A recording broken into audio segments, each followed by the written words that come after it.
maybe I should have banned this, but it's too late. Obviously, if you've been on stream, your cover is blown. Yeah, but look at this. I mean, when you can throw away and innovate from your opening hand as an aggro deck. Fantastic. What's happening? Yeah, we did talk about that with Subtle, but the fact that aggro druid is literally the only druid deck that can allow himself to not play double innervates because the card gets weaker in the process in like next turns. But here, when you can just keep one, throw away the second one, so you probably don't get it from the top. Here we go. It's insane, and this is the most complex decision for Snowman in the entire game, most likely. What to do on turn 1? When to play both minions, if to play both minions, when to play the buff, because your opponent has access to cards like, in example, Doomsayer. Yep. How much damage to set up on the board? Do you bait it out? Do you wait? And seems like Snowman just wants to go for the Hydra on next turn. Well, I was staring at Snowman's hand. I think, did Danielegend keep that Doomsayer? Did you notice? I think he should. But yeah, in his opening hand, did he keep it? So Snowman may know he's kept a card. If he knows that, that's why he's not going all in with these Ravens early, because they just all get blown up. Well, do they? I mean, if you play double Raven turn 1, that's 4 damage. Yeah. Buff is 6 damage. Innervate hero power is 7. That's ridiculous. It's enough, right? I mean, if your opponent has a Doomsayer, he just lost it for nothing. But in fairness, how do you keep the Hydra off the board as mage? You can't polymorph it till 4. You can't Doomsayer it. You frostbolt it, it slows it down. But if you anticipate that there's a Doomsayer and it's gonna be played on turn 2, right? Then you can't play your Hydra on turn 2. Right? So, okay. So if you play a Hydra into a Fledgling, your opponent's in a pile of trouble. Yeah, he really is, because Danielegend now has to deal with the Hydra with all this mana he's got available to him. Yeah, that's not really easy. And if he does that, there's going to be nothing left for this Fledgling, and this is absurd. And if he uses a Frost Nova here, it's basically an Ice Barrier. That's what it essentially does. So you know that you have to keep the Doomsayer and the Frost Nova for 10-5, but that means that your opponent will have 2 attacks with the Hydra. That's 16 damage from 1 card. I mean, okay, 2 cards because you use the Innervate. But then next turn is Fledgling, and you need to react to that as well. Right. So the way he's going to have to go about it is to try and stall this game out as long as he can. Obviously, that's the plan, and hope that he stabilizes on a low number, draws Alex Straza with a block up. This is all miles away, and then heal himself and get back into it that way, and then find a way to beat Living Mana. He's got the Flame Strike ready for that side of the game, but he's still got to deal with all this early stuff, and that's miles away at the moment.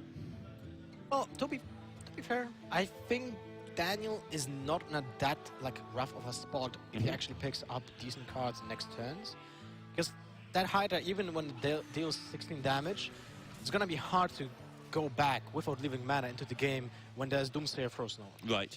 What I do like about this play here from Snowman is he's saying, okay, if you can deal with a Hydra, you've got to deal with a bird, and you're not going to be able to. Like, Fireball's fine, kills the Hydra. The other way, you can't Frost Nova Doomsayer now, because it's turn 4. And the other choice you've got is you can ping the bird and trade into it, but then you're taking another 8 in the face. He's managed to make it so that there's not many good options here for Daniel. The turn 4 for Mage is actually really awkward if you have to squeeze in the hero power, because that means you're not able to play any of the crucial free mana cards. Those are Secrets, those are Arcane Intellect, well, basically those, right? Those are like the crucial cards that you want to play on turn 3 every single time. And now it looks like, well, Snowman is dealing additional 8 damage. He can actually manage just not to play anything. He can just wipe face as well. Yeah, I mean, we can see the hand. This always makes it difficult, because we know that the combos in Danielegend's hand to clear the board. But, I mean, we know. Snowman doesn't know it. But at the same time, he can keep track of the cards being kept in the hand, right? So if your opponent, especially if you didn't mulligan away the Doomsayer, I mean, that's literally, I can't name any other card than Doomsayer in that situation. And Frostbolt, but you've seen it already. Yes, I mean, no one, that can't be a Fireball. No one would keep it, right? And even if there would be a Fireball, it would have been used. So it's kind of weird. It's kind of weird that Snowman didn't read into that. I think maybe he thought that even if he thinks it's there, that This might be his last chance. He's running low on stuff. The mage can stabilise. This setup next turn lethal with Savage Roar, and maybe he just felt, you know what? Even if he has it, I have to just go into it here. Well, if he has it, he could have just played one minion. Was that enough? It was 8, 10. Yeah, that was probably enough. Yeah, you're right. So he could keep one back there. Yep. And then buff with a power wild. It cost him 1 damage. 4 damage it would cost him. It doesn't matter because he's got so much in hand. Sure. Exactly. So it seems weird for me to invest so much just into turn 5 for Mage.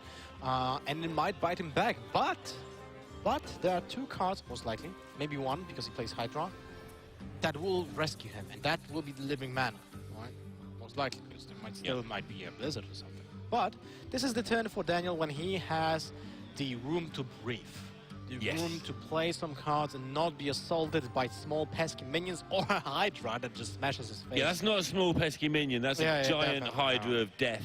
But that's gone now, and Snowman does have this burst damage in his hand, and Danielegend will be probably aware that some of that exists.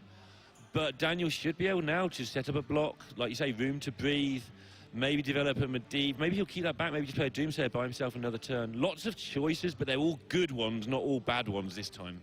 Yep. I mean, if he wants to, he can actually develop Doomsayer as well. Yeah, it's all about whether he feels that he can wait 1 turn for that and be greedy, whether he feels he needs board presence. Yeah, he's going to get those secrets made and get on with it. That's also a good choice because he plays around living mana. Literally, the only way someone could have played around it would be Innovate first. Yep. Or Mark of the Lotus on an empty board. And it's like, well, I don't really want to do that. So, pretty good play. Snowman didn't even attack, right, with the face, if I'm not mistaken, or did he? I think he did, actually, but I'm not 100%, but I think he remembered to. I mean, he maybe didn't want to proc the Ice Barrier, right? Yeah, maybe, actually, no, there's no armor appeared, so he hasn't this turn. Okay. There's a counter spell. There's a counter spell and an Ice Block. Yeah. I'm just saying that, actually, never mind. Okay, yeah, I see what you mean. Sure, he wouldn't have, but he's still, all his damage comes from hand. He can't do 12 without attacking anyway, so... So he has the option to play double Savage Roar, go, that's 4, 8, 9 damage, unfortunately for him. Well, that does set up the opportunity for the swipe if this doesn't happen. He had to check, right? And how much would he like to have not had this Doomsayer played against him to get the bird down? Obviously that would end up getting killed, but... Yeah, he's forcing what he can through while he can. He's not going to have many better opportunities. It's a bit sad, but... Yeah, maybe a second swipe's in the deck. All right, Danielegend does draw that Alex Straza I was talking about earlier, so now the chance to stabilise just means put some minions down. You know, you're not going to die next turn in most worlds, and off you go. Alex Straza, your own face next turn, and it's almost game over with Flame Strike in hand to look after that living mana possibility. I think if your opponent is not really that aggressive like next turn, or you can just trade in your minions, you can actually just play Alex Straza offensively. Yeah, sure. With just 1 attack from Alex Straza, basically. Yeah, that's the thing that could happen for sure. This is unfortunate for Snowman. He got rid of those Savage Roars last turn. This would have been some more damage. Yep. Well, he sets up an Ice Block break next turn with the swipe. So now the decision for Daniel what to do. And I feel like Flame Strike is pretty good. Flame Strike seems good to me. There's almost certainly no Eater of Secrets. It's a possibility. You have to say it every time you're in this position because it's a card that people do tech in all sorts of decks. But realistically, no. And then, yeah, Daniel just Flame Strike here and then just Alex Straza his own face this time next turn. And can you do me for 15? Well, what he does with the Flame Strike is that he sets up some small pressure, but at the same time he loses an answer to living mana. Yeah. So the question that he has to ask himself, am I allowed to lose, am I losing to living mana if I play the Flame Strike here? What is the plan? If I play the Flame Strike, I deal 4 damage to my opponent's face. He most likely has a way of breaking the Ice Block next turn, so he can read into what can this card be. Most likely it's a swipe. Right? Luckily for him, it can't be swipe and living mana. Like, one of these cards will have to be drawn off the top. So if it's living mana, he's okay because he can start actually delivering some beatdown of his own, and if it's not, then you're okay. Let's see what Snowman can pick up, because obviously it's huge. Well, he still needs to commit to that hero power block. Okay. So that sets up a good situation for Snowman, of course, because he anticipates on Alex Straza. That's literally his out to win right now. He plays into that out, but unfortunately for him, the Spanish player will just slam, windmill slam the Alex Straza to his own face, and Snowman's like, I knew it. Ugh. And we've all been there, Lothar. Well, he had the same, he had the same reaction to the 10-5. Doomsayer throws Nova. Has he got time? It's 20 HP on for Snowman, right? So Yeah, he's one fireball. He's dead to because the mana worm will get buffed. Yeah, one fireball, and that's GG for you. Yeah.